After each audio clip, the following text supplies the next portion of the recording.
সুপ্রিয় দর্শকবৃন্দু, আসসালামু আলাইকুম রহমতুল্লাহি ওয়া বারাকাতুহু।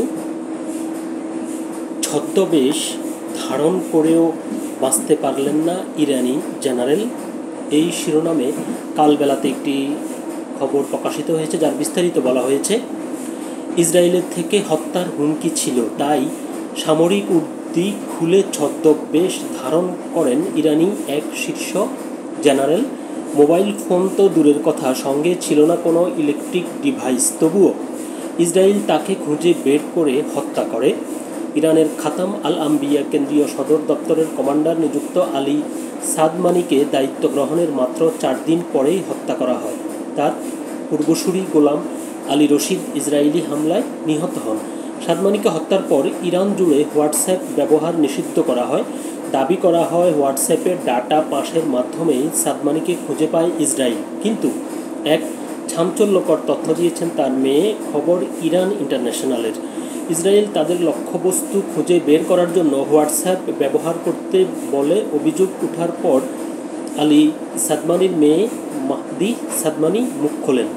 শুক্রবার ইনস্টাগ্রামে তিনি লিখেছেন, আমার বাবার অবস্থান প্রতি কয়েক ঘন্টা অন্তর পরিবর্তিত হতো। তিনি কোনো স্মার্ট ডিভাইস বা ফোন বহন করতেন না। নিরাপত্তা প্রটোকল অনুসরণ করা হতো, তবুও যুদ্ধ সদর দপ্তরের কমান্ডিং করার সময় তাকে ইসরায়েল হত্যার লক্ষ্যবস্তুতে পরিণত করতে সমর্থ হয়। সাদমানির মেয়ে লেখেন, তার বাবা হত্যার সময় ইউনিফর্ম পরিহিত ছিলেন না, সাধারণ ধুলো মাখা পোশাক পরে সামরিক প্রতীক ছাড়াই অবস্থান করছিলেন। ওই সময় তাকে ট্র্যাক করে হত্যা করা হয়েছিল। ইরানি সামরিক কমান্ডারদের খুঁজে বের করার জন্য ইসরায়েল হোয়াটসঅ্যাপে মেসেজিং অ্যাপ ব্যবহার করেছিল বলে অভিযোগের প্রতিক্রিয়ায় তিনি এই মন্তব্য করেছেন। 12 দিনের যুদ্ধের সময় ইরানের রাষ্ট্রীয় গণমাধ্যম নাগরিকদের তাদের স্মার্টফোন থেকে হোয়াটসঅ্যাপ মুছে ফেলার আহ্বান জানিয়েছিল।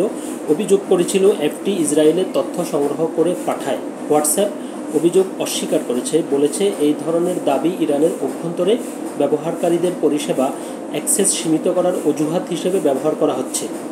যুদ্ধের সময় ইসরায়েল ইরানের ইসলামিক রেভলিউশনারি গার্ড কর্পসের বেশ কয়েকজন শীর্ষ কমান্ডারকে হত্যা করে।